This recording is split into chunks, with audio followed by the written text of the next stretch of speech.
What's up guys? I hope you are doing well. I am Veer. Welcome to Study Lover. Code देखिए कितनी शानदार है. We rise by lifting others. यार अगर आपको life में एक अच्छे मुकाम पर पहुंचना है और आप चाहते हैं कि लाइफ में बहुत कुछ अच्छा करते रहें तो हमेशा आपको दूसरों की हेल्प करनी पड़ेगी. क्यों? दूसरों की हेल्प करने से दूसरों की हेल्प नहीं होती है, वो खुद की भी हेल्प होती है. वो कहते हैं ना कि आप अगर किसी की इज्जत करते हो तो आप उसकी इज्जत नहीं करते हैं, आप खुद की इज्जत करते हैं. आप सामने वाले को जितनी इज्जत देते हैं वो उससे ज़्यादा इज्जत आप लोगों को देगा. तो इसलिए अगर कभी भी लाइफ में आपको कभी भी दिख रहा है कि आपको अपने आप को मोटिवेट करना है तो दूसरों को मोटिवेट करना स्टार्ट कर दीजिए. आपको दिख रहा है कि आपको अपना इन्वायरमेंट अच्छा बनाना है तो दूसरों के लिए इन्वायरमेंट अच्छा बनाना स्टार्ट कर दीजिए. क्योंकि जो आदमी आपके सराउंडिंग में रहते हैं वही आदमी हर टाइम आपसे कनेक्टेड रहते हैं. तो अगर वो आदमी अच्छे रहेंगे, एग्जाम्पल ले लेते हैं, मान लीजिए आपको इंग्लिश बोलना सीखना है. तो इंग्लिश या कोई भी लैंग्वेज बोलना सीखना है तो क्या करना पड़ेगा? आपको ऐसे इन्वायरमेंट में जाना पड़ेगा जहाँ पे सब आदमी वो लैंग्वेज बोलते हो. तो इसीलिए अगर आप किसी भी फील्ड में अपना इम्प्रूवमेंट चाहते हैं और अपने आप को एक अच्छी पोजीशन पे ले जाना चाहते हैं तो हमेशा उस इन्वायरमेंट में रहने की कोशिश कीजिए. और अगर आप वहाँ इन्वायरमेंट में उसमें नहीं जा सकते हैं तो ट्राई कीजिए कि अपने आसपास उस तरीके का इन्वायरमेंट क्रिएट हो जाए. इससे दो फायदे होंगे.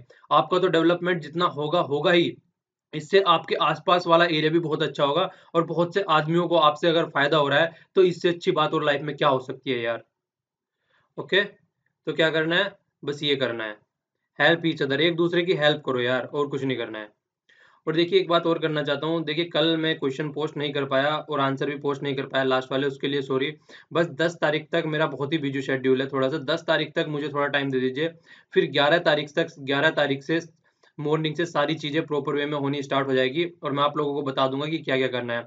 10 तारीख को हो सकता है अगर कुछ कंडीशन ऐसी बन गई तो न्यूज़पेपर शाम को आए. तो पर लेकिन न्यूज़पेपर जरूर आएगा, इस बात की गारंटी लेता हूँ मैं. तो थोड़ा सा बस 10 तारीख तक थोड़ा कोऑपरेट कीजिए मेरे साथ में, उसके बाद में मैं सारी चीज़ें सेटल डाउन कर दूंगा. और ये आपको साइज़ वाली प्रॉब्लम भी खत्म हो गई जिन लोगों को लग रहा था कि 500-600 MB की वीडियो जाती है. और जैसे कि जियो का ऑफर खत्म हो गया तो इसलिए मैंने साइज़ भी इसका बहुत ज़्यादा डिक्रीज कर दिया है. अब लगभग आपका ये 150 से 200 MB के बीच में कंप्लीट साइज कवर हो जाएगा इसका, इससे फालतू नहीं जाएगा. तो अब मैंने तो इसी तरीके से अब आपको उसके लिए कोई टेंशन लेने की जरूरत नहीं है. और बाकी तो जो सब चल रहा है उसी तरीके से चलता रहेगा. और आज सैटरडे है, कल संडे है, तो संडे में ऑफ रहेगा. ठीक है. तो संडे में आप लोग एंजॉय कीजिएगा. तो देख लेते हैं अब हमको कौन से हिंदू के आर्टिकल डिस्कस करने हैं. और 8 अप्रैल है आज, तो थोड़ी सी एक बात और कि आज जो है आर्टिकल थोड़े अटपटे हैं सारे. ठीक है. तो मुझे बहुत ही अच्छा मौका मिला है. ये स्टार्टिंग वाला आर्टिकल रेलवे से रिलेटेड है. ठीक है. तो ये रेलवे से रिलेटेड आर्टिकल है तो इसके एवज में मैं आपको आज रेलवे के बारे में कंप्लीट इन्फॉर्मेशन देता हूँ. रेलवे बना कब था, कब से रेलवे, हमारा जो रेलवे का बजट था वो सेपरेट हुआ था, अब इसको मर्ज कर दिया गया है.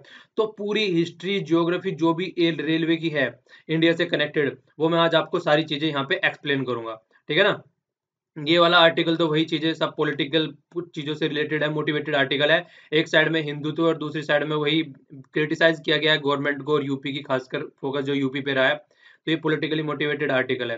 ठीक है. ये नीचे वाला जो आर्टिकल है ये साउथ अफ्रीका से रिलेटेड है. साउथ अफ्रीका की इंटरनल पॉलिटिक्स है. जो साउथ अफ्रीका के प्रेसिडेंट है जैकब जुमा, तो उन्होंने क्या किया है, अपना जो फाइनेंस मिनिस्टर है और कलीग है उनको रिसफल कर दिया है, मतलब चेंज कर दिया और आप लोग कह सकते हैं कि डिसमिस कर दिया है. तो उसकी वजह से ये कंप्लीट आर्टिकल आया है. कंप्लीट उनकी उनकी इंटरनल पॉलिटिक्स है. और ऊपर से क्या बात बोली जा रही है यहाँ पे कि जो वहाँ पे नोबेल ल्यूरेट है, जो मतलब नोबेल प्राइज मिला हुआ है पास्ट में, उन्होंने भी क्या किया है, जो प्रोटेस्ट कर रहे हैं इनके खिलाफ में जैकब जुमा का, वो कह रहे हैं कि इनको हटाओ यहाँ से. तो जो प्रोटेस्ट कर रहे हैं उनके खिलाफ में तो उनको सपोर्ट किया नोबेल लिlaureate में. तो इसका मतलब प्रेसिडेंट कुछ ना कुछ तो गलत कर रहे हैं. तो साउथ अफ्रीका की इंटरनल पॉलिटिक्स है, हम की खुद की तो हम पॉलिटिक्स डिस्कस नहीं कर रहे हैं, उनकी पॉलिटिक्स का हमको क्या करना है. एक बार थोड़ा मैप में देख लीजिए साउथ अफ्रीका की लोकेशन, बस वही काफी है. ये वाला साउथ अफ्रीका की लोकेशन हो गई. ठीक है ना. तो आप लोगों को बताना है कि साउथ अफ्रीका की मतलब कितनी बाउंड्री, कितनी कंट्री की बाउंड्री को टच करता है. इसे थोड़ा मैप देखना हो जाएगा आप लोगों का. तो ये क्वेश्चन दीजिएगा और बाकी के क्वेश्चन तो बीच बीच में आते ही रहेंगे, वो मैं डिस्कस करता रहूंगा आराम से.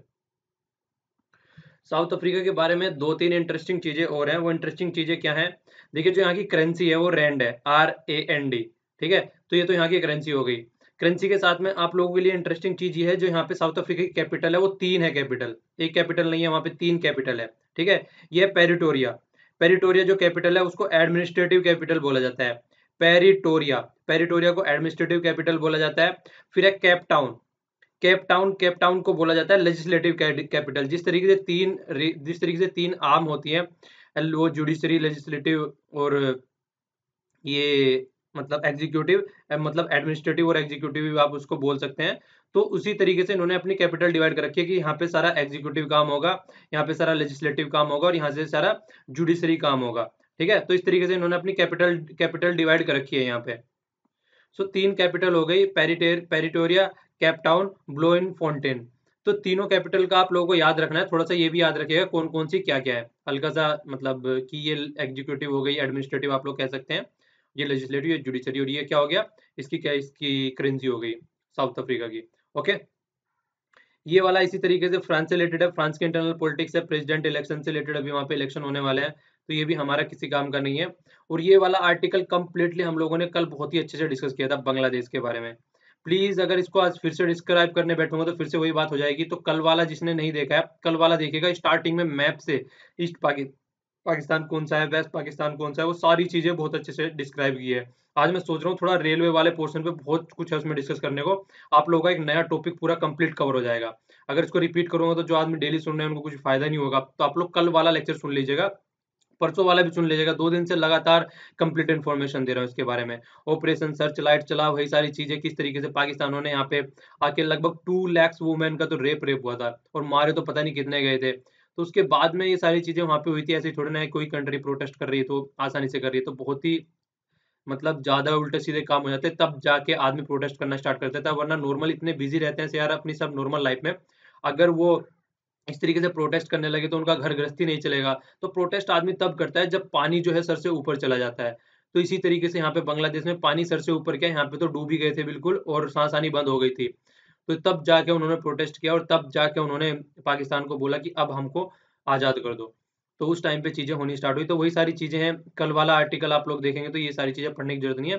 कल जो शेख हसीना जी ने, जो कि प्राइम मिनिस्टर ऑफ बांग्लादेश है, उन्होंने पूरा आर्टिकल लिखा था, मेन आर्टिकल था वो। ठीक है, तो वो वाला देख लीजिएगा। आज पूरा रेलवे बजट के बारे में देखते हैं हम लोग। ये न्यूज में क्यों है, न्यूज में इसलिए है, आप लोग सभी जानते हैं कि रेल डेवलपमेंट अथॉरिटी, 2 दिन से इसको डिस्कस कर रहा हूँ कंटिन्यूअसली में, रेल डेवलपमेंट अथॉरिटी बनाने की बात चल रही है, तो इसी के ऊपर ये आर्टिकल आया है। ये अथॉरिटी क्यों बनाने की बात चल रही है वो सारी चीजें बाद में बताऊंगा, पहले हिस्ट्री एक बार रेलवे की देख लेते हैं कि रेलवे है क्या और कहाँ से निकल के आया और क्या चल रहा है। ठीक है, तो ये है good by two railway budget. Railway budget को हमने गुड बाय कह दिया 2017 में, 2017 में मर्ज कर दिया इसको, जो हमारा नॉर्मल बजट होता है। ठीक है, तो उसके साथ में इसको मर्ज कर, इनको तो आप सभी लोग जानते ही होंगे, हमारे रेलवे मिनिस्टर जी हैं। जब इन्होंने अपना फर्स्ट बजट प्रस्तुत किया तो इनका बहुत ही अच्छा डायलॉग था।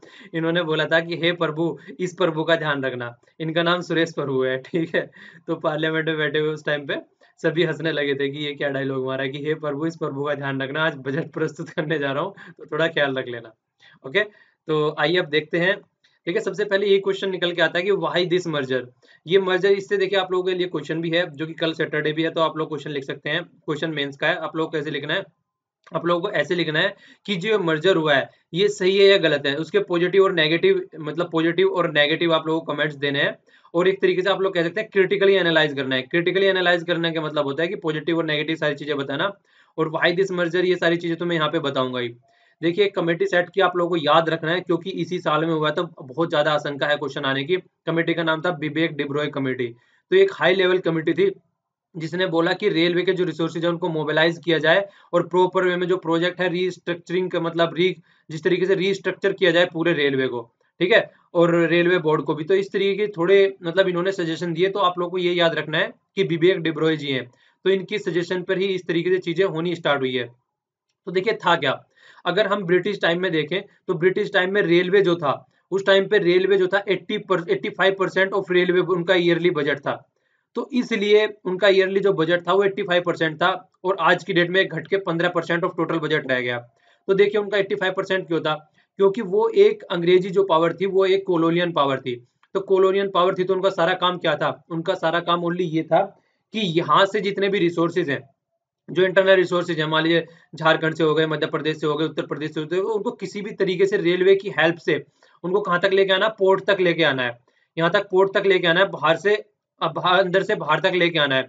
तो जैसे ही चीजें पोर्ट तक एक बार आ जाएगी तो फिर यहाँ से शिप में ला दी जाएगी चीजें, जितना भी रॉ मटेरियल है, चाहे कोयला ले लीजिए या फिर टिम्बर लकड़ी ले लीजिए, जिसके ऊपर ये बहुत ही ज्यादा मेहरबान रहते थे, कोई भी चीजें ले लीजिए, मतलब जो अंदर ना जितना भी रॉ मटेरियल है उसको किसी भी तरीके से बाहर पोर्ट तक लेके आना है, और बाहर पोर्ट से फिर हवाई जहाज में भरना है, जो भी इनके शिप्स रहते थे उन शिप्स में भरना है, और शिप्स में भर के फिर कहाँ पे जाना है, वो शिप्स में भर के फिर सीधा यहाँ से होते हुए, यहाँ से उठाया फिर यहाँ से होते हुए सीधा कहाँ पहुंच जाना है, फिर पहुंच जाना है यहाँ पे।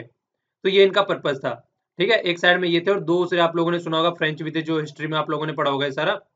और तो जो पुर्तगाल हो गए, ये तो छोटे मोटे अपना वही थे कि साइड में साइड में काम चल रहा था, ऐसा कोई ज्यादा नहीं था। ठीक है, और ये मैंने यहाँ पे क्यों लगा दिया, मत सोचना पाकिस्तान पे निशान लगा दिए, उस टाइम पे हमारा ही पार्ट था। ठीक है, तो कंप्लीट इंडिया की बात कर रहा हूँ यहाँ पे मैं।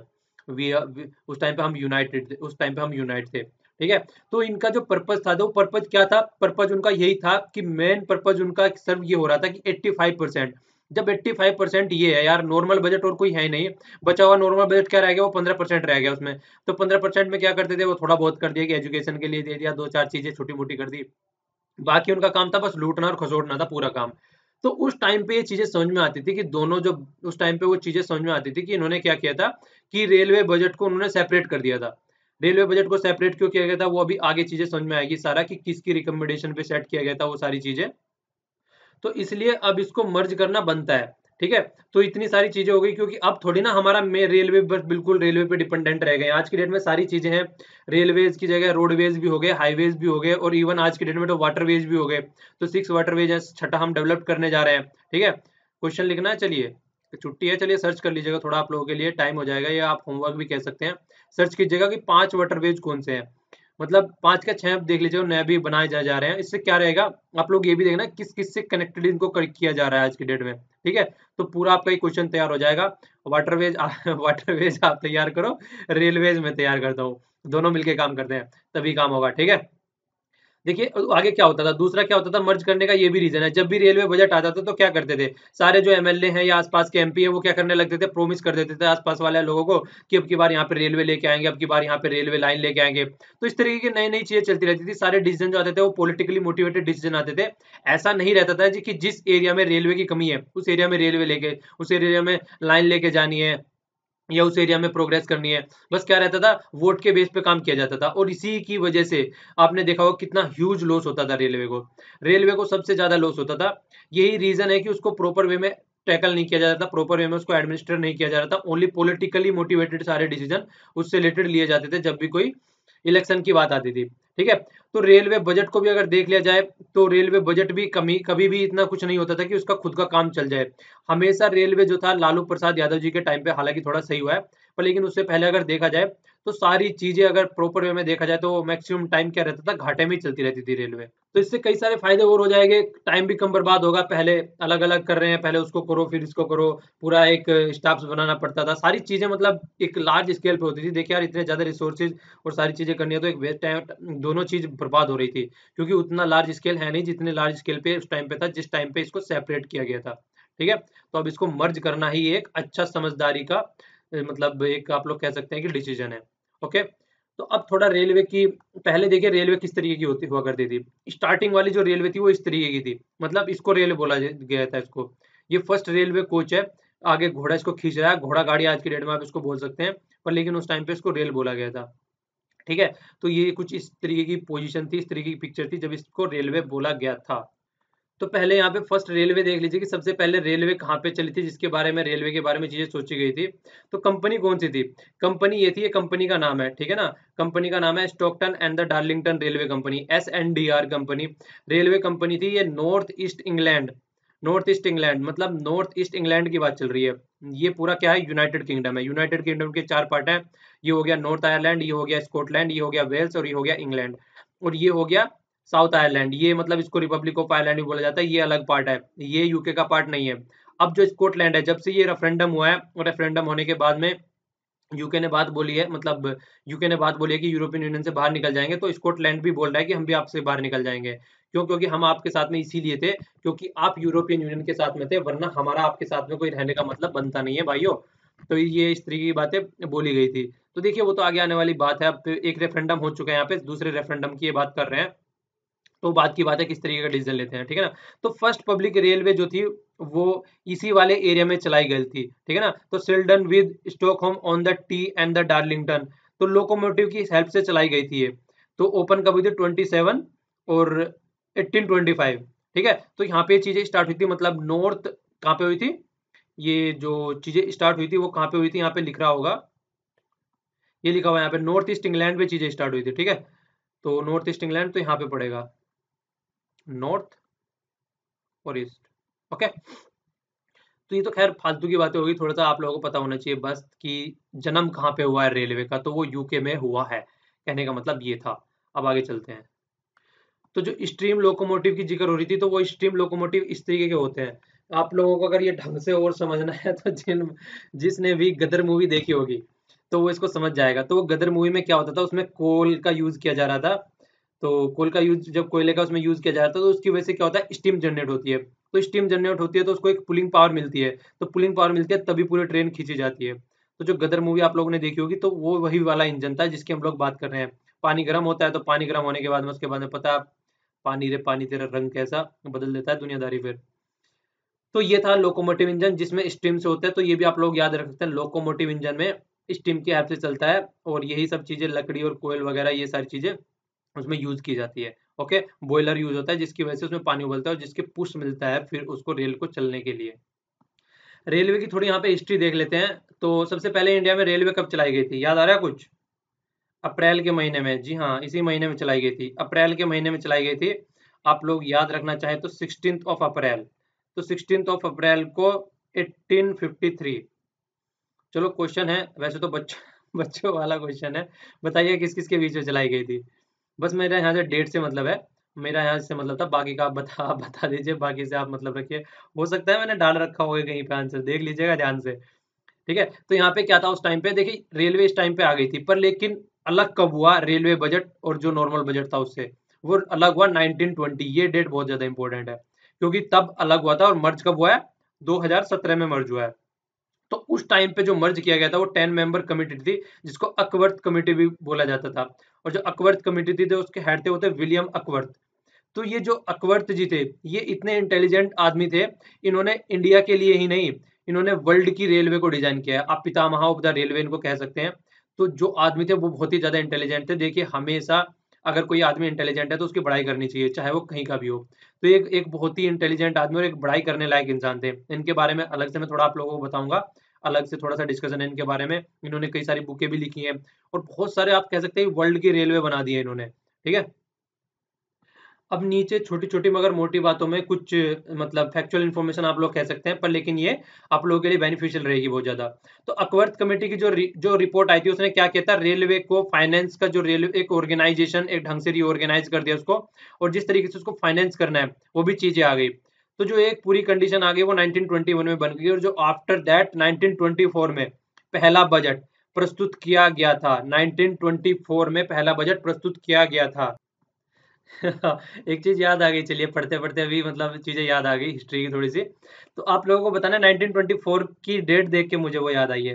1924 में बहुत ही इंपॉर्टेंट क्वेश्चन है, और ये हिस्ट्री में एक ही बार हुआ है। आईएनसी, आईएनसी क्या है, इंडियन नेशनल कांग्रेस।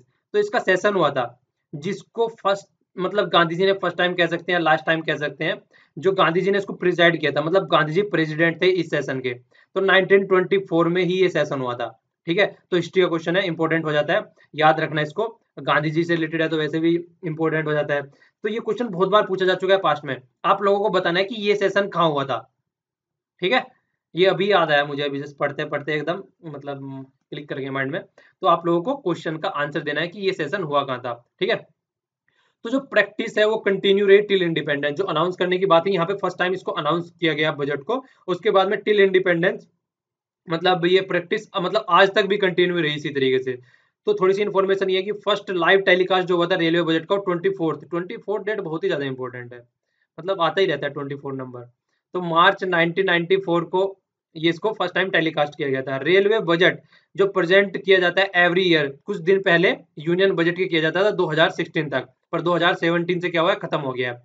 ये हमारे लालू जी हैं, इनके बारे में थोड़ा सुन लीजिए। ये सबसे ज्यादा बार आप लोग कह सकते हैं रिमेन रेलवे मिनिस्टर, 2004 से 2009 तक 6 टाइम रेलवे मिनिस्टर ये रह चुके हैं। और ममता बनर्जी जी के बारे में भी आप लोगों को थोड़ी बात याद रखनी है, chief minister of West Bengal, first women railway minister, और ओनली वुमेन ओनली उसने इन्होंने क्या किया है, जिसने रेलवे बजट प्रस्तुत किया two different central government, NDA में भी नेशनल डेमोक्रेटिक अलायंस और यूपीए में भी, ठीक है, यूनाइटेड प्रोग्रेसिव अलायंस। ये देखिए होता क्या है, पहले बता चुका हूं मैं, एनडीए जो है वो बीजेपी प्लस उसके जितने भी अलाइज पार्टी हैं, छोटी छोटी उसके जितने पार्टी है उसको एनडीए बोलते हैं। यूपीए में कांग्रेस मेन पार्टी है, प्लस जितने भी अलाई पार्टी है छोटी छोटी, तो उसको यूपीए बोलते हैं, ठीक है। तो ये छोटी छोटी मगर मोटी बातें हो गई कुछ। ये 2014 की बात है। 2014 में क्या था, कुछ और बच गए थोड़े पॉइंट। ये थे देवी सदानंद गौड़ा, इन्होंने क्या किया था, फर्स्ट बुलेट ट्रेन अनाउंस की थी। अब ये क्या होता है इसके बारे में आगे बताऊंगा। और 9 high speed rail in India ये अनाउंस किया गया था। 2016 प्रेजेंटेड किया गया था, मतलब 2000, ये क्या कह रहे हैं, रेलवे बजट 2016 वाज प्रेजेंटेड 25 फरवरी, ठीक है, 2016 बाई सुरेश प्रभु। तो ये आप लोगों को याद रखना है, ये जो था मतलब क्यों लिया गया है, ये यहाँ पे इसलिए लिया गया है क्योंकि ये लास्ट रेलवे बजट था। जी हाँ, अब यहाँ पे रेलवे हमारा हिस्ट्री हो चुका है। और यहाँ से अब जो है 2017 से लेके जो 92 ईयर ओल्ड प्रैक्टिस जो चली हुई आ रही थी, कंट्री की जो लार्जेस्ट ट्रांसपोर्ट है, अब उसका जो बजट है उसको मर्ज कर दिया गया था जनरल बजट के साथ में। ओके, तो ये हो गई आपकी छोटी छोटी मगर मोटी बातें। अब अकवर्थ जो कमेटी थी उनके बारे में थोड़ा देख लेते हैं। ये इनके बारे में थोड़ी इन्फॉर्मेशन है, जो अकवर्थ जी हैं। देखिए ये अकवर्थ जी के बारे में जो इन्फॉर्मेशन है, सबसे पहले तो बात, इकोनॉमिस्ट थे, बैरिस्टर थे और पॉलिटिशियन थे, बहुत ही इंटेलिजेंट आदमी थे। इन्होंने कई सारी बुकें लिखी। जो बुकें थी देखिए वो क्या थी, एक तो ये बुक थी इनकी railways of England and railways of Scotland. तो इसमें क्या किया इन्होंने, कंप्राइज कर दिया जितने भी डिस्क्रिप्टिव आर्टिकल थे उनसे रिलेटेड। तो इन्होंने रेलवे ऑफ इंग्लैंड, देखिए यहाँ पे इंग्लैंड और स्कॉटलैंड, ये हो गया इंग्लैंड और ये हो गया स्कॉटलैंड, तो इसका मतलब दोनों की रेलवे इन्हीं के द्वारा सजेस्ट की गई है, आप लोग कह सकते हैं चलाई गई है, बनाई गई है। फिर इसके बाद में इन्होंने बुक लिखी अपनी फोर्थ बुक, वह थी the element of railway economics. तो इसके बारे में जो ये बुक थी बहुत ही वाइडली यूज की गई, रेलवे से रिलेटेड की रेलवे में क्या क्या चीजें होती हैं, किस तरीके से उसको हैंडल करना चाहिए। और फिर ये इनकी टेस्टिमनी थी, ये थी इनकी फिफ्थ और फाइनल बुक, आप लोग कह सकते हैं स्टेट रेलवे ओनरशिप, ये पब्लिश हुई थी 1920 में। तो ये थोड़ी सी फैक्चुअल इन्फॉर्मेशन थी इनके बारे में। अब थोड़ी सी और बातें इनके बारे में, इन्होंने देखी रॉयल कमीशन और royal commission on accident, accident को रोकने के लिए रेलवे से रिलेटेड भी यही थे। इसके बाद में देखिए आयरलैंड, ठीक है, आयरलैंड के बाद में कनाडा, कनाडा के बाद में साउथ रोहेडिसियन, ये वाली टेरिटरी कहाँ पे पड़ती है, ये वाली थोड़ी सी साउथ, ये उसमें अफ्रीका वाले उसमें एरिया में पड़ती है। ये उस टाइम पे बोला जाता था, आज तो खैर चेंज हो चुकी है, इस वाले एरिया को बोलते थे। आप इसमें जो मोजाम्बिक के उसके ये वाला एरिया है यहाँ पे, यहाँ की रेलवे भी। और इसके अलावा कनाडा की रेलवे भी, वो कनाडा की तो हो गई, ऑस्ट्रेलिया की रेलवे भी। मतलब आप लोग कह सकते हैं और ओवर वर्ल्ड इन्होंने रेलवे में एक मतलब जान डाल दी है, इनकी वजह से अगर आप लोग कह सकते हैं आज की डेट में रेलवे चल रही है। और फिर 1921 में इंडिया में भी आ गई है, तो कमेटी लेके आ गए, क्योंकि इंडिया देखिए सोने की चिड़िया इसीलिए नहीं बोला जाता है, यहाँ पे बहुत लंबे टाइम तक राज किया गया था। तो जो अकबर्त कमेटी है उन्हीं की वजह से यहाँ पे इस तरीके से चीजें चल रही थी, तो सेपरेट किया गया फिर यहाँ पे, इसी की वजह से सेपरेट किया गया रेलवे बजट को, इस बजट से सेपरेट कर दिया गया, ठीक है। और इनको ये भी अपॉइंट किया गया था, ये भी आप लोग याद रख सकते हैं, night commander of the star of India 1922 में, ठीक है। उसके बाद में ऑस्ट्रेलिया पहुंच गए। तो ये इनके बारे में छोटी छोटी मगर मोटी बातें थी, जो कि आप लोगों को हो सकता है कहीं ना कहीं ऑब्जेक्टिव क्वेश्चन में खासकर 2017 में यूज हो सकती है, क्योंकि ये अभी बहुत ही बड़ा हॉट टॉपिक है। ओके, और ये हो गई हमारी जिसको हम बोलते हैं बुलेट ट्रेन। मतलब हम ना अपनी चीजें अपने हिसाब से चेंज कर लेते हैं, जिस तरीके से हमने फाइनेंशियल स्टेटमेंट था, जो कि आर्टिकल किस में आता है, याद आ रहा है कुछ, आर्टिकल 112 में आता है बजट में, उसमें कॉन्स्टिट्यूशन में आर्टिकल 112 में आता है, जिसको फाइनेंशियल स्टेटमेंट बोलते हैं, तो हमने उसको बजट बोलना स्टार्ट कर दिया। इसी तरीके से ये जापान में जो इसका नाम है वो है शिनकानसेन। तो ये हमने इसको क्या कर दिया, ये तो बोला नहीं जाएगा, उल्टा सीधा सा हो जाएगा, थोड़ा अपने हिसाब से कर लेते हैं, बुलेट ट्रेन बना दिया। तो हम इस तरीके की चीजें बड़े आसानी से कर ले जाते हैं, जुगाड़ जुगाड़ हमारे पास में बहुत रहते हैं, ठीक है। तो इंडिया वाले जुगाड़ू आदमी है, तो अच्छी बात है, देखिए होना भी चाहिए। तो ये हाई स्पीड रेलवे ट्रेन है, तो जापान से आप लोग कह सकते हैं, ये नाम याद रखेगा, इसी का नाम है ये शिनकानसेन भी, ठीक है। तो मैक्सिमम स्पीड इतनी रहती है। बुलेट ट्रेन निकनेम और मतलब निकनेम से एक तरीके से बोला जा सकता है, इंग्लिश इंग्लिश नाम है एक तरीके से, तो हाई स्पीड ट्रेन है ये, कि ये दो, एक तो जापान से है और दूसरा बुलेट का ये जो नाम असली नाम ये है शिनकानसेन, ठीक है। अब दूसरी बुलेट ट्रेन के अलावा हम क्या किसकी बात करते हैं, हाई स्पीड रेलवे की। तो जो हाई स्पीड रेलवे होती है उसकी जो स्पीड रहती है वो लगभग इतनी है। और फर्स्ट फास्टेस्ट ट्रेन कौन सी है, इसका नाम याद रखिए, गतिमान एक्सप्रेस। गतिमान एक्सप्रेस है, जो कि 160 किलोमीटर पर आवर चल रही है और ये दिल्ली और आगरा के बीच में है। जिसको दिल्ली से डायरेक्ट पागल खाना भेजना हो तो उसको गतिमान में बैठा के भेज दिया जाता है, ठीक है। पागल खाने नहीं जाना, ताजमहल भी है वहां पे, ताज देख के आना है। बच्चों की तरह बात नहीं करते हैं, ओके। देखिए आप लोगों को ये याद रखना है, बहुत ही ज्यादा इंपॉर्टेंट है। डायमंड क्वाड्रिलेटरल प्रोजेक्ट, तो डायमंड क्वाड्रिलेटरल प्रोजेक्ट का नाम याद रखना है। ये क्या है? वही बात है जिस तरीके से गोल्डन क्वाड्रिलेटरल प्रोजेक्ट था, याद है किसके लिए था वो था हमारा रोडवेज के लिए। तो चेन्नई, दिल्ली, कोलकाता एंड मुंबई को जाने वाले यात्री अपनी सामान की रक्षा करें। ये देखिए, दिल्ली से मुंबई चली, मुंबई से चेन्नई चले, कहाँ पहुंच गए? चेन्नई कहाँ, ये रहा, गुमनी हो गए और फिर कोलकाता, ये वाला प्रोजेक्ट हो गया। अगर इसको रेलवे के थ्रू हम कनेक्ट कर रहे हैं तो क्या बोल रहे हैं? Diamond quadrilateral. क्वाड्रिलेटरल मतलब चार भुजाएं होती हैं, जिसमें उसको बोलते हैं क्वाड्रिलेटरल। तो डायमंड क्वाड्रिलेटरल याद रखना, बहुत ही ज्यादा इंपॉर्टेंट है। मजाक मजाक में बता रहा हूँ, इसका मतलब ये नहीं है कि मजाक मजाक में इसको याद न रखे। तो डायमंड क्वाड्रिलेटरल है, ये किससे रिलेटेड हो गया? रेलवे से रिलेटेड हो गया। और जो गोल्डन क्वाड्रिलेटरल था, देखिए डायमंड ज्यादा इंपॉर्टेंट है आज एज कम्पेयर टू गोल्ड, ठीक है। तो रेलवे था, तो डायमंड है तो रेलवे है। और जो गोल्डन था वो था रोडवेज। उसमें रोडवेज से चारों जो महानगर हैं हमारे, उनको कनेक्ट किया गया था। तो ये आप लोगों को याद रखना है, बहुत ही ज्यादा इंपॉर्टेंट है, डायमंड गोल्डन, ठीक है। और एक हम कर ही रहे हैं सागरमाला प्रोजेक्ट, तो उसमें क्या कर रहे हैं हम? सारे पोर्ट जो है यहाँ पे उनको कनेक्ट करने की बात कर रहे हैं। तो डायमंड, गोल्डन और सागरमाला, तो तीनों अलग अलग है। ये रोडवे जो गोल्डन हो गया वो किसके लिए है? रोड के लिए। डायमंड किसके लिए है? रेलवे के लिए। और सागरमाला किसके लिए है? वाटरवेज के लिए, ठीक है। तो आप लोगों को ये याद रखना है भैया। चलिए अब आगे चलते हैं। तो जो फर्स्ट इसका पोर्शन कंप्लीट, एक आर्म कंप्लीट करने की बात चल रही है, वो कहाँ से कहाँ तक, मतलब आधे के लगभग, मुंबई से कहाँ तक? अहमदाबाद तक। तो इसी का पार्ट है वो। तो जहाँ पे 320 किलोमीटर प्रति घंटे की चाल से जो ट्रेन चलेगी, 500 किलोमीटर के लगभग है। तो वो क्या किया गया अभी, प्राइम मिनिस्टर जी के जो है प्रपोज किया गया। आप लोगों को याद क्या रखना है, ये जापान के द्वारा बनाया जा रहा है, ठीक है। किसके बीच में? अहमदाबाद से मुंबई के बीच में। और जो एक्सपेक्टेड है कंप्लीट होने की, वो 2023 तक कंप्लीट होने की बात। या नंबर में ना इतनी गड़बड़ करता हूँ मैं जिसकी कुछ हद नहीं है लिखा कुछ रहता है, पढ़ा कुछ जाता है, माइंड में कुछ और चल रहा होता है। तो थोड़ा इग्नोर किया करो यार इस चीज को, ओके। लिखा तो रहता है यार कम से कम, ठीक है ना तो चलिए कोई नहीं, जोक्स अपार्ट। भैया इतना सारा, ये तो फालतू की चीजें, इतना ज्यादा याद नहीं रखना है। इतना ज्यादा याद करोगे तो फिर गतिमान में बैठ के सीधे आगरा पहुंच जाओगे, तो इस चीज को साइड में रखो, ठीक है। बस ये याद रखना है कि जापान बना रहा है, गतिमान ये है, डायमंड क्वाड्रिलेटरल प्रोजेक्ट, इसको याद रखना है। ये यहाँ पे कुछ फैक्चुअल इन्फॉर्मेशन है, ज्यादा याद नहीं रखना है, ज्यादा इंडल्ज नहीं होना है, बस थोड़ा सा बता देता हूँ। स्टेट ओन कंपनी है, स्टेट के अंडर में है। रेलवे ट्रांसपोर्ट जो हमारा रेलवे मिनिस्ट्री के अंडर में है, काम करता है, ठीक है। गवर्नमेंट ऑफ इंडिया के। और world one of the largest, सबसे बड़ा नहीं है, वन ऑफ द लार्जेस्ट, इससे भी बड़े बड़े हैं, ठीक है। तो इतना है लगभग, देख लीजिएगा, थोड़ा ज्यादा याद करने। इतने बिलियन पैसेंजर यहाँ पे एनुअली, इतनी तो कई कंट्री की पॉपुलेशन नहीं है जितने हमारे यहाँ रेल में घूमते हैं आदमी, ठीक है। तो इसीलिए दूसरे देश वालों को बोल दो कि हमसे टक्कर मत लेना, तुम्हारी जितनी कंट्री तो हमारे यहाँ रेलवे में घूमती है। तो यही हो गया, इतना रिवेन्यू जनरेट हो रहा है और काइंड ऑफ चीजें, ग्रेट इंडियन पेनिनसुला। तो अच्छा, ये तो दूसरी बात हो गई। तो रिवेन्यू वाला ऊपर वाला हो गया। द कंट्री फर्स्ट रेल किसके द्वारा बिल्ट की गई थी? ग्रेट इंडियन पेनिनसुलर कंपनी, इसका नाम याद रखिएगा, ठीक है। जो, ये देखो, कर दी ना मैंने बदतमीजी, दे दिया आंसर ये मैंने कहा था ना आगे मिल सकता है, ये चांसेस लग रहे थे मुझे, मिल गया। तो ये क्या हो गया? तो इसको नाम याद रखना, जो 1853 में जो चलाया गया था, किसके द्वारा चलाया गया था ये ग्रेट इंडियन पेनिनसुला रेलवे। तो GIPR इसके द्वारा चलाया गया था रेलवे, ठीक है। और जो नेशनलाइज हुआ था वो कब हुआ था? 1951 में इसको नेशनलाइज किया गया था। और देखिए आपको याद करने के लिए ये भी किया है मैंने थोड़ा सा, 26, मतलब 20 और 6 को अलग अलग कर दिया है। तो 26 जो है टोटल स्टेट है, 3 यूनियन टेरिटरीज हैं।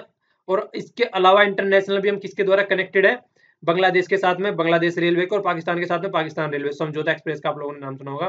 तो ये टोटल जो है रेलवे की थोड़ी सी इधर उधर की बातें, कहाँ कहाँ से कनेक्टेड है और किस कौन सी कंपनी है, इसको भी याद रख सकते हैं। थोड़ा इंटरनेशनल भी हम कनेक्टेड है। तो ये थोड़ी थोड़ी सी बातें हो गई।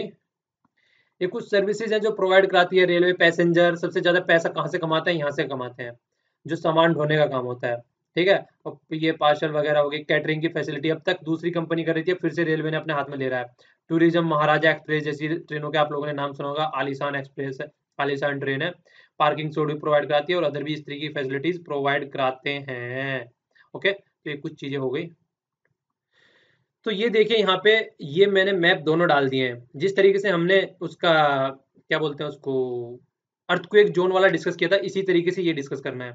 टोटल याद रखना है 16 जोन, ये तो याद रखना ही रखना है, बहुत ही ज्यादा इंपॉर्टेंट है। डिवीजन याद रखो तो सही है, नहीं याद रखो तो चलेगा। और फिर उसके नीचे डिविजनल हेडक्वार्टर होते हैं, तो सबसे ये याद रखना है। और इसके अलावा क्या याद रखना है, इसके अलावा जो कि इंटरव्यू में आप लोगों को बहुत फायदा पहुंचा सकता है, पहुंचाए या ना पहुंचाए पता होना चाहिए भैया, ठीक है। तो इंटरव्यू इंटरव्यू तो बात की बात है, पहले आपको पता होना चाहिए कि है क्या। टोटल 16 है, ठीक है। तो ये हमारा यहाँ पे इंडिया का ये वाला मैप हो गया, और ये वाला दूसरा वाला मैप हो गया। तो आप लोगों को कमेंट बॉक्स में लिखना है। और देखिए कल का ऑफ है, तो इसलिए आप आराम से लिखिएगा, सब लिखिएगा जितने हैं। कम से कम मुझे ये भी पता चल जाएगा कौन कौन किस किस स्टेट से कनेक्टेड है, ठीक है।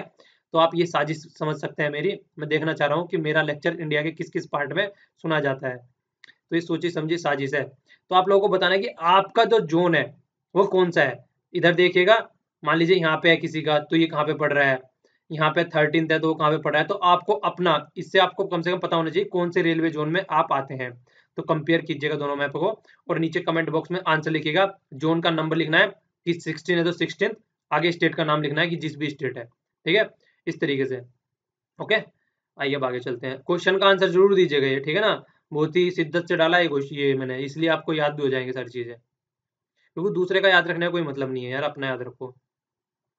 अब जब ऐसी ऐसी ट्रेनों की बात चल रही है, तो एक अच्छी सी ट्रेन का भी नाम ले लेते हैं, ये है हेरिटेज ट्रेन, ठीक है। तो ये दार्जिलिंग हिमालय रेलवे, इसके द्वारा चलाई जाती है, दार्जिलिंग हिमालय, इसको टॉय ट्रेन भी बोला जाता है। सबसे बड़ी तो बात है नैरो गेज है। गेज क्या होते हैं आगे बताऊंगा अभी, और कौन कौन से गेज इंडिया में यूज किए जाते हैं वो भी आप लोगों को पता चल जाएगा, ठीक है। तो ये न्यू जलपाईगुड़ी और दार्जिलिंग के बीच में चलती है, वेस्ट बंगाल में, ठीक है। इंपॉर्टेंट चीज क्या है, ये वर्ल्ड हेरिटेज साइट यूनेस्को 1999, ये याद रखना है आप लोगों को, ये इंपॉर्टेंट हो जाता है थोड़ा सा। और बनाई कब गई थी ये देखिए, याद रखना होगा तो रख लेना, लेकिन ये वाला जरूर याद रखना, ठीक है। तो ये छोटी छोटी मगर मोटी बातों में से एक बात होगी, फैक्चुअल इन्फॉर्मेशन है पर, लेकिन आप लोगों की सारी चीजें लगभग कवर हो जाएंगी, टेंशन नहीं रहेगी कुछ। ये कुछ गेज दे रखे हैं यहाँ पे, इनको भी थोड़ा देख लीजिए एक बार। ये हो गया नैरो गेज, तो नैरो गेज में थोड़ा ये वाला पोर्शन आ जाता है। देखिए ये हो गया नैरो गेज, हो गया ये नैरो गेज, हो गया ये मीटर गेज, हो गया लगभग ये इतना हो गया। थोड़ा सा पता होना चाहिए हल्का सा। 2 के हेर फेर में रहे तो क्या हो गया, नैरो गेज हो गया। 3 के हेर फेर में हो जाए तो मीटर गेज हो गया। फिर स्टैंडर्ड गेज हो गया, फिर ब्रॉड गेज हो गया, ठीक है ना। स्टैंडर्ड रेलवे टाइज, ये एक अलग हो गया फिर। तो आप लोगों को ये कम से कम इतना तो याद रखना चाहिए, ब्रॉड गेज और नैरो गेज कौन कौन सा है। ये देखिए, ये रेलवे पहिया के बीच की जो डिस्टेंस होती है ना, उसको नापा जाता है। ये जो पहिया है उनके बीचों की डिस्टेंस बढ़ती जा रही है, ठीक है। तो इस तरीके से ये बढ़ता हुआ जा रहा है। तो ये गेजेज हैं कुछ, थोड़ा सा आइडिया होना चाहिए, हल्का सा रटना नहीं है। एक दो बार पढ़ोगे तो चीजें याद हो जाएंगी। ये अभी नेशनल फिल्म अवार्ड दिए गए हैं, जो सबसे बेस्ट लगा वो मुझे लगा ये वाला, अक्षय कुमार जी को मिल गया। और मिला भी किसके लिए है, वो सबसे अच्छी चीज़ है, वो मिला है रुस्तम के लिए, जिसमें कमांडर बने हैं।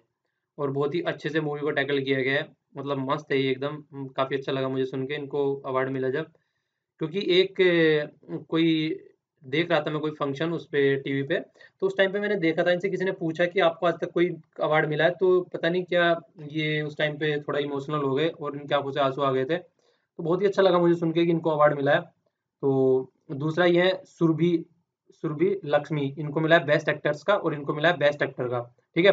और सोनम कपूर को मिला है, ये क्रिटिक अवार्ड मिला है इनको, नरगिस मूवी के लिए। तो ये देखिए, याद देख लीजिएगा यार, सारी फैक्चुअल इन्फॉर्मेशन है। अब ऐसे तो बताऊंगा कि ये इसके लिए मिला है, वही चीजें बतानी है कि ये यहाँ पे इसको मिल गया, इसको मिल गया, तो कोई मतलब नहीं है।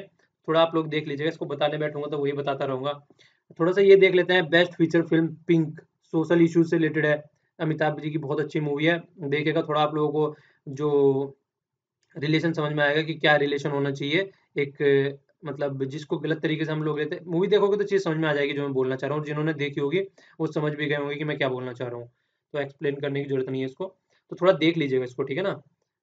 चलिए अब आगे चलते हैं। ये हो गया यहाँ पे सीरिया, पेज 1 पे भी न्यूज है और पेज 10 पे भी न्यूज है। सीरिया में बम धमाके करने स्टार्ट कर दिए यूएसए ने, ये वही यूएसए है जब से डोनाल्ड ट्रंप आए थे। ओबामा जी की पॉलिसी पूरी डिफरेंट थी, डोनाल्ड ट्रंप ने कहा था मुझे मतलब नहीं है कौन क्या कर रहा है।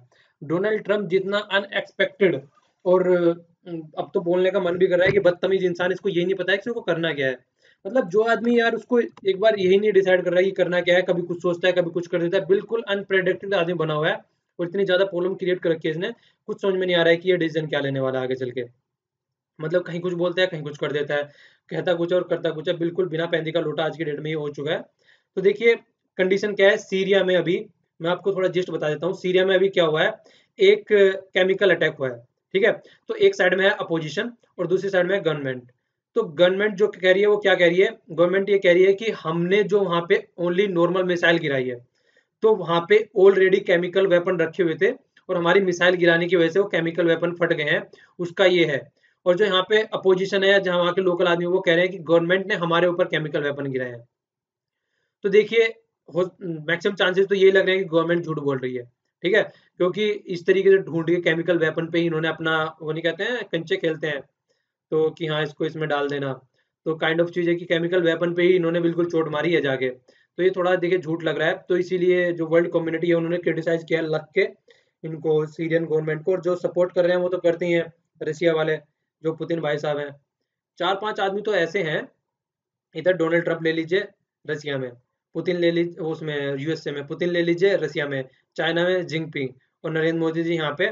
मतलब गजब आदमी है। अब देखो क्या होने वाला है, सब अपने अपने तीस मार कहाँ है, अपने अपने एरिया के। तो यही है, इन्होंने यहाँ पे मिसाइल से अटैक किया है, तो यहाँ पे बहुत ही ज्यादा मतलब तहस नहस टाइप की चीजें तो पहले ही हो चुकी हैं, इतने बच्चे मर रहे हैं, इतने बहुत ही बुरी कंडीशन वहाँ पे है। तो और भी इतनी ज्यादा चीजें यहाँ पे हो रही हैं, थोड़े रिजिम दिखा गए, कहाँ पे असद रिजिम है, कहाँ पे कुर्दिश है, कहाँ पे इस्लाम है, और कहाँ पे आर्म्ड अपोजिशन है, तो थोड़ा वो दिखा रखा है। देखिए ये जो असद वाला एरिया ये वाला है, ठीक है, जो असद यहाँ के प्रेसिडेंट है। और ये ग्रीन वाला किसका हो गया, ये आर्म्ड अपोजिशन हो गया, जिनके हाथ में आर्म्ड है। और ये क्या हो गया, इस्लामिक स्टेट वाला हो गया। और ये कुर्दिस्त वाला रीजन हो गया। कुर्दिस्त वाला क्या है, ये कुर्दिस्तान बनाना चाहते हैं, तुर्की को मिला के और सीरिया को और इराक के कुछ पार्ट को मिला के अपना खुद का कुर्दिस्तान, जिस तरीके से नागालैंड वाले बात करें ना हमारे वाले इस कंट्री में, उसी तरीके से यहाँ पे कुर्दिस्तान बनाने की बात चल रही है, जिससे तुर्की बहुत ज्यादा परेशान रहता है। वो कहता है इनको इनको रोको, इनको मारो, वरना कंडीशन खराब हो जाएगी। तो कुर्दिस्त इसलिए हमेशा वो इनके अपोज में रहता है, इनको मारने काटने के लिए तैयार रहता है तुर्की, ठीक है, क्योंकि वो नहीं चाहता कि उसकी इंटरनल सिचुएशन किसी भी तरीके से खराब होए।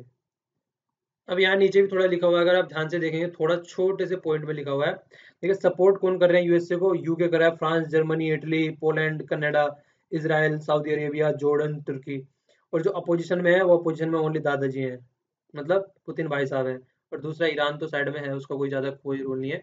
तो जो रशिया खड़ा हुआ है वही है बस, जो कुछ है वहाँ पे, ठीक है। तो ये है तमाहवाक मिसाइल, नाम याद रखना होगा, रख लीजिएगा।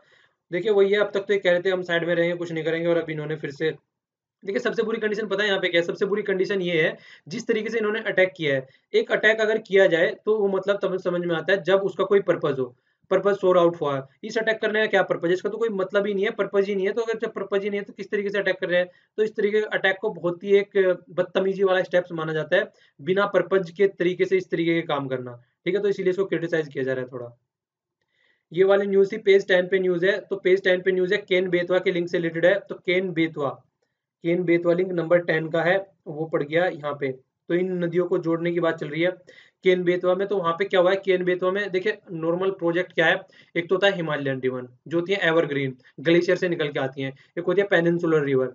तो पेनिनसुलर रिवर को तो बहुत सारी रिवर कनेक्ट करने की बात चल रही है, तो ये प्रपोज प्रोजेक्ट है, किस किस को कनेक्ट करने की बात चल रही है। तो इन पे बार बार वो आता रहता है कि इन पे हडल आ जाते हैं बार बार, क्या रहता है कि इंटरलिंकिंग की वजह से इन्वॉल्वमेंट को प्रॉब्लम हो रही है, तो बार बार इन प्रोजेक्टों को पोस्टपोन कर दिया जाता है, या फिर ग्रीन ट्रिब्यूनल या इस तरीके से हाई कोर्ट या किसी भी कोर्ट का डिसीजन आ जाते हैं। तो इस तरीके से ट्रबल होती रहती है। तो इतने सारे प्रोजेक्ट है, तो जो भी दो चार न्यूज में है उनको याद रखिएगा, सारे रटने की जरूरत नहीं है, या फिर आपके एरिया में जोन सा है उसको याद रख लीजिएगा। तो इतने सारे प्रपोज हैं। और कहीं ये भी बात चल रही है कि जो नॉर्दर्न वाली रिवर है, जो हिमालय वाले रिवर है, उनको पेनिनसुलर रिवर से कनेक्ट कर दीजिए, जो कि नीचे वाले रिवर है, जिससे कि नीचे वाली रिवर भी एवरग्रीन रिवर बनी रहे। तो इस तरीके से थोड़ा सा ओवरव्यू हो गया पूरा, पेज 10 पे ये न्यूज़ थी। तो ये वाली पीआईबी की न्यूज़ स्टार्ट हो जाती है, president of India inaugurate first NIM care world health day summit 2017 Delhi में हुई है। सबसे पहले तो यही याद रखनी है, वर्ल्ड हेल्थ डे समिट। तो जो इसमें क्या किया गया है, जो फोकस रखा गया है वो जो क्या देखे क्या लिखा है यहाँ पे, जो फोकस किया गया है वो है हेल्दी माइंड पे, ठीक है। तो यूनाइट फॉर हेल्दी माइंड, तो हेल्दी माइंड की बात चल रही है, तो उसी के ऊपर फोकस किया जा रहा है। जो आज की डेट में माइंड डिसऑर्डर होता है, जितनी कॉम्प्लेक्सिटी होती है, डिप्रेशन वाली जो चीजें होती हैं। तो देखिए हमारी सोसाइटी में क्या किया जाता है, अगर किसी को डिप्रेशन हो गया है, कोई टेंशन में चला गया है, तो उसको ये माना जाता है कि कुछ नहीं यार, मूवी देख ले या फिर बाहर को घूमा, और या फिर सो जा थोड़ी देर के लिए, या फिर कुछ भी जो तुझे अच्छा लगता है कोल्ड ड्रिंक पी ले, या फिर घर पे बात कर ले, तो इस तरीके से तेरा डिप्रेशन दूर हो जाएगा। ऐसा कुछ नहीं है, हालांकि देखिए ये कंपोनेंट है कि कम करने की कोशिश करते हैं, पर लेकिन जो अंडरस्टैंडिंग ऑफ डिप्रेशन है हमारे यहाँ पे वो बड़ी डिफरेंट है। जबकि बोला जा रहा है 2000 ये 15-16 में एक स्टडी कंडक्ट की गई थी कि 5.2 इंडियन एडल्ट जो है आज की डेट में डिप्रेशन के शिकार हो चुके हैं। यार कोई भी चीज होती है तो डिप्रेशन के शिकार हो जाते हैं, मतलब कुछ भी अगर रहता है। और ये किससे होता है? ये सोसाइटी से ही निकल के आता है, हम पहले भी डिस्कस कर चुके हैं। तो लैक ऑफ अंडरस्टैंडिंग है हमारी सोसाइटी में कि डिप्रेशन होता क्या है, उसको बहुत ही नॉर्मल तरीके से लेके चलते हैं। और ये सोशल स्टिग्मा लगा हुआ है कि इसको कि ये एक बार किसी ने बोल दिया ना, आप लोगों ने सुना होगा कि चल साइकेट्रिस्ट से जाके मिल लेते हैं, तो पागल हो गया तू, साइकेट्रिस्ट से जाके मिलेगा? यार उससे नॉर्मल भी मिल सकते हैं आप, ऐसी बात नहीं है कि पागल ही जाके मिलते हैं उससे। तो आप खुद की काउंसिल भी करा सकते हैं, ऐसी बात नहीं है। तो अगर कभी भी लगता है तो इससे मिल सकते हैं, बहुत ही ज्यादा फायदा आप लोगों को मिल सकता है इससे, अगर किसी को कोई कोई कोई प्रॉब्लम हुई है इस तरीके से, तो ये इजीली ट्रीट की जा सकती है। सबसे बड़ी बात ये है, ऐसा कुछ नहीं है कि इस तरीके से कोई डिप्रेशन हो रहा है, डिप्रेशन में चला गया यार, निकल नहीं रहा है, यार उसका तो सिलेक्शन नहीं हो रहा है, इतने दिनों से डिप्रेशन में चला गया है, वो बाहर ही नहीं आ रहा है, टेंशन में रहता है। भाई ऐसा थोड़ी ना है मैराइन ट्रांच में चला गया है कि बाहर नहीं आएगा निकल के। ऐसी कौन सी चीज होगी जहाँ से बाहर नहीं आया जा सकता निकल के? तो ये फालतू की चीजें हैं। तो और सबसे बड़ी बात ये है जो ट्रेडिशनल सबसे इम्पोर्टेंट, और आई लव दिस यार, जो हमारा फैमिली सिस्टम है ना, जिस तरीके से हम रहते हैं, चाचा मामा फूफा सब मतलब एक जगह मिलके रहते हैं, ताई ताया सब एक जगह मिलके, पूरी फैमिली, जो ज्वाइंट फैमिली सिस्टम है, वो बहुत ही ज्यादा फायदा करता है इन डिसऑर्डर से बाहर निकलने में। हालांकि आज की डेट में साइड में होता जा रहा है ये सारी चीजें, तो वो एक अलग बात है। तो देखिए सबको मिलके रहे, अगर और भी चीजें हैं इंडिया के, जैसे सिस्टम, सोशल सिस्टम हो गया, या स्पिरिचुअल बिलीफ हो गया, भगवान में जिस तरीके से हमारा विश्वास है वो भी फायदा करता है, या फिर योगा, इसको करो तो ये भी बहुत ज्यादा फायदा करता है, क्योंकि जो मेन फंडा होता है वो है ऑक्सीजन का। अगर ऑक्सीजन हमारी बॉडी में प्रॉपर वे में जा रही है तो ये सारे डिप्रेशन वगैरह इस तरीके की चीजें सब साइड में हो जाती हैं। ओके। और देखिए launching e cap and souls, ये है टेलीथेरेपी, टेलीसाइकेट्रिस्ट, मतलब टेली का मतलब इंटरनेट के द्वारा, तो रूरल एरिया में भी जिससे चीजें पहुंच सके, तो रूरल एरिया में भी चीजें पहुंच सके, और अर्बन एरिया में, तो ये भी आप वो इनका भी नाम लिख सकते हैं। तो कनेक्टेड किससे है? ये भी मेंटल थेरेपी, आप साइकेट्रिस्ट और टेली साइकेट्रिस्ट आप इनको बोल सकते हैं, तो इनका नाम याद रखेगा। ठीक है, तो ये दो चीजें हो गई, तो ये मेंटल से ही, मेंटल स्टेटस से रिलेटेड है।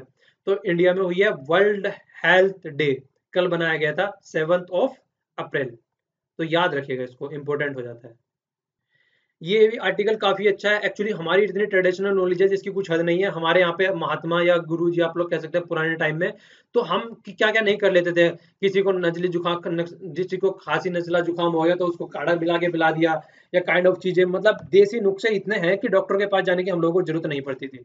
तो क्या करते थे जो वेस्टर्न वाली कंट्री है, वो क्या करते थे कि हमारे जो नुस्खे हैं इनको क्या करते थे, पेटेंट करा देते थे, और इनकी कोई दवाई बना दी, दवाई बनाने के बाद में क्या करते हैं, हमारा पेटेंट और पैसे कमाते थे खूब मिलके।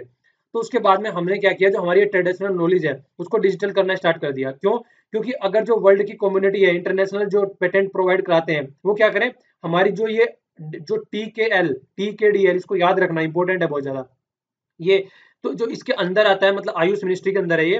तो जो जैसे ट्रेडिशनल नॉलेज है कि काढ़ा इससे बनता है, ये सब चीजें, मान लीजिए क्या किया, यूरोप की कोई कंपनी है, उसने बता दिया कि यार ये चीजें मिलाओ, मुलेठी मिलाओ, काली मिर्च मिलाओ और लौंग मिलाओ, और ये 3-4 चीजें मिला के इनको घी में पका दो या फिर पानी में पका दो, थोड़ा सा मीठा डाल के, तो ये काढ़ा बन गया, ये हमारा पेटेंट हो गया, हमने खोज दिया ये। भाई पेटेंट कहाँ से हो गया तेरा? ये तो हम पता नहीं कब से पीते आ रहे हैं, तो तेरा पेटेंट कहाँ से हो गया? तो इस तरीके से पेटेंट अपना ले ले रहे थे, तो उनका पेटेंट ना रहे, इस तरीके से वो पैसा ना कमा सके, तो इसको डिजिटल करना स्टार्ट करते हैं, जिसकी वजह से जो इंटरनेशनल पेटेंट ऑफिसर है वो इससे इसको एक कंपेयर कर सके ट्रेडिशनल नॉलेज से, और वो पेटेंट ना दे सके। तो इस तरीके से 219 केस अब तक प्रिवेंट किए जा सके पेटेंट होने से। क्यों? क्योंकि ये हमारी नॉलेज है, वो इसको पेटेंट कर लेते थे। और 5 इंटरनेशनल लैंग्वेज में इसको वो किया गया, सबसे पहले इंग्लिश में, जापानीज में, फ्रेंच में, जर्मन में, स्पेनिश में, जिससे कि अगर वो हमें पेटेंट देने चाह रहे हैं तो पहले डेटा को मिला सके कि भाई साहब पेटेंट मत दो, ये काढ़ा हमारे यहाँ बहुत पहले से बनाया जा रहा है, ये आपने कोई खोज नहीं करी है यहाँ पे। एक तो ये चीज होगी। दूसरी क्या इंपॉर्टेंट चीज है, ये आप लोगों को याद रखनी है, बायोलॉजिकल डाइवर्सिटी एक्ट, इसके साथ में कनेक्ट करना है। ये इसके तहत भी इंफॉर्मेशन निकाली जाती है, जो लोकल आदमी है उनको बताया जाता है कि आपके यहाँ पे जो भी अच्छी अच्छी इन्फॉर्मेशन है वो आप लोगों को बतानी है, क्योंकि लोकल लेवल पे क्या इन्फॉर्मेशन है यार, वो लोकल आदमी बता सकते हैं ना, तो फिर उसको भी इसके अंदर डाला जा सकता है। तो ये एक्ट भी आप लोगों को याद रखना है, ये भी कहीं ना कहीं इसी से कनेक्टेड है, डायरेक्टली और indirectly. Biological diversity act, diversity क्या क्या है तो उसी के बेस पे, ठीक है। तो ट्रेडिशनल नॉलेज में ये भी आ जाएगा 2002 में, इसको याद रखिएगा, तो ये भी थोड़ा इंपॉर्टेंट हो जाता है। तो दोनों चीजें आयुष मिनिस्ट्री के अंदर आता है, ट्रेडिशनल नॉलेज लाइब्रेरी प्रिवेंट किया गया है इसकी तरीके से, तो ये चीजें कुछ आपको याद रखनी है। तो वही चीजें हैं जो मैंने अभी आप लोगों को बताया। बायोलॉजिकल डाइवर्सिटी जो एक्ट है उसके उसके द्वारा देखा जाएगा जो जो बायोडाइवर्सिटी मैनेजमेंट है, तो विद इन द एरिया, उस एरिया में तो जो लोकल एरिया आदमी रहते हैं उनसे लोकल एरिया से लोकल इन्फॉर्मेशन मांगी जाएगी, और फिर उसको कॉम्प्रिहेंसिव इन्फॉर्मेशन को लेके जो उसको लाइब्रेरी में उसी तरीके से उसको मतलब वहाँ पे मेंशन कर दिया जाएगा। तो सबको जो मेडिसिनल प्लांट है, कोई भी बायोलॉजिकल रिसोर्सेज है, तो वो सारी चीजें जिससे कि कोई दूसरी कंट्री में उसका पेटेंट ना करा सके और हम बोल सके भाइयों पेटेंट नहीं कराना है, ये हमारी जायदाद है, तो दूसरों की जायदाद पे बुरी नजर मत डालो। ठीक है। ये रिसर्च फंड लगा, रिसर्च फंड की बात चली है, डिफेंस इनोवेशन फंड इसको बोला गया है। तो ये डिफेंस के लिए है। देखिए हम आज की डेट में डिफेंस से दूसरी कंट्री के ऊपर रहते हैं, कभी यूएसए से खरीद रहे हैं, कभी रशिया से खरीद रहे हैं, कभी इसराइल से खरीद रहे हैं। तो जो डिफ है, ये डीआईएफ है, जो इसके क्या किया जाएगा, इसके तहत फंड किया जाएगा टू डिफेंस पब्लिक अंडरटेकिंग, जो पब्लिक सेक्टर अंडरटेकिंग है, तो उनको किया जाएगा। उससे क्या होगा, एक का तो नाम क्या है, डिफेंस एरोनॉटिकल लिमिटेड, जिसको वो हिंदुस्तान डिफेंस बोल रहा हूँ, एचएएल। देखिए माइंड में डिफेंस चल रहा है, वो माइंड में क्या चल रहा है और मुंह से क्या निकल रहा है, माइंड में था हिंदुस्तान, निकल रहा है डिफेंस। तो इस तरह की छोटी छोटी चीजें हो जाती हैं, उसको थोड़ा इग्नोर किया करो, ठीक है। और दूसरा क्या है, ये भारत इलेक्ट्रॉनिक्स लिमिटेड, बेल। तो इन दोनों को ये इस तरीके प्रोजेक्ट देने की बात चल रही है। तो देखिए आने वाले टाइम में काफी अच्छा चीज है, कटिंग एज टेक्नोलॉजी होती है, जो कि लेटेस्ट टेक्नोलॉजी होती है, खासकर कंप्यूटिंग में इसको यूज किया जाता है, कंप्यूटर वाले फील्ड में, क्योंकि वहाँ पे डेली नए सॉफ्टवेयर नए ऐप्स आ गए। तो इससे हम क्या करेंगे, मेक इन इंडिया वाले पे थोड़ा फोकस करेंगे, जो बाय आज के डेट में हम लोगों से खरीद रहे हैं, हम उसको सेल में भी कर सकते हैं, ठीक है।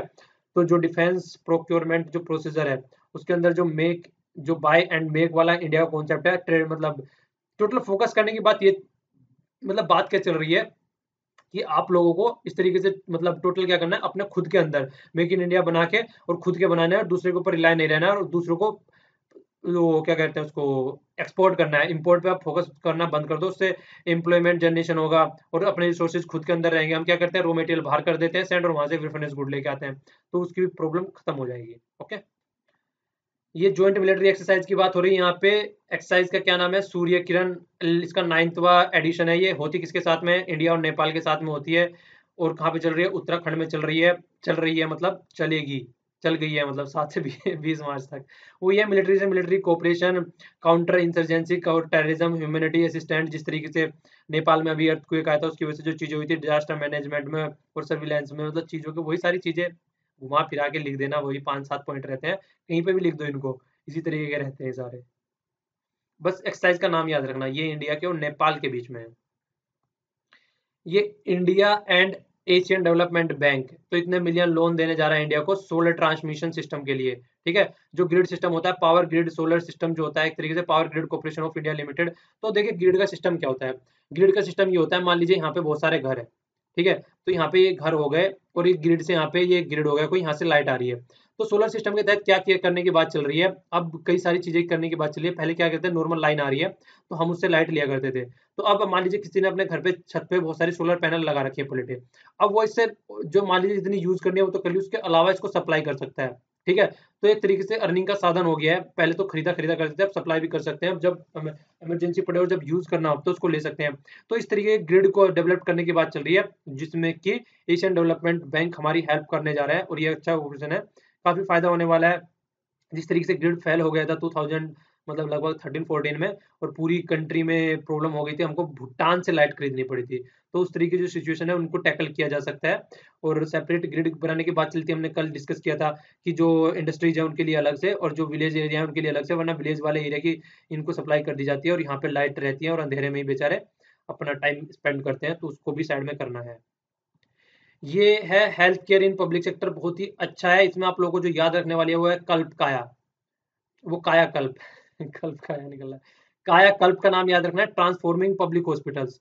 जो पब्लिक हॉस्पिटल होते हैं वहाँ पे सैनिटेशन रहे, हाइजीन रहे, तो ये सारी चीजें प्रॉपर वे में रहे, मतलब कुछ भी नेगेटिव चीजें आप देखो हॉस्पिटल में पता नहीं क्या क्या चीजें पड़ी रहती हैं इधर उधर, तो उसको प्रॉपर वे में किया जाए। तो नेशनल क्वालिटी एश्योरेंस प्रोग्राम चलाया जा रहा है। तो क्या फैसिलिटी है, तो पब्लिक हॉस्पिटल की बात चल रही है, तो इससे क्या रहेगा, फ्री ड्रग्स की बात चल रही है, नए एम सेट किए जाएंगे, अपग्रेडेशन किया जाएगा डिस्ट्रिक्ट हॉस्पिटल्स जो है।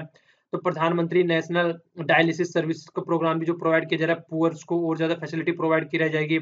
प्रधानमंत्री सुरक्षित मातृत्व अभियान, इसका आप लोगों को फोकस रखना है, मातृत्व अभियान, इस पे भी मतलब इसको जो मातृत्व अभियान है उसमें भी, मातृत्व अभियान का क्या मतलब हो गया, पहले तो सुन लीजिए आप लोग। जैसे मान लीजिए कोई लेडी प्रेग्नेंट है, तो बच्चा होने से पहले जो फैसिलिटी प्रोवाइड करी जाती है, ठीक है ना, तो इसको बोलते हैं एंटीनेंटल, उत्पत्ति के पूर्व। तो इसके लिए फैसिलिटी प्रोवाइड की जाती है। तो ये वाली है प्रधानमंत्री मातृत्व सुरक्षित प्रधानमंत्री सुरक्षित मातृत्व अभियान। हो गया भाई, कर दिया मैंने, ठीक है, टेंशन मत लो, बोल दिया मैंने।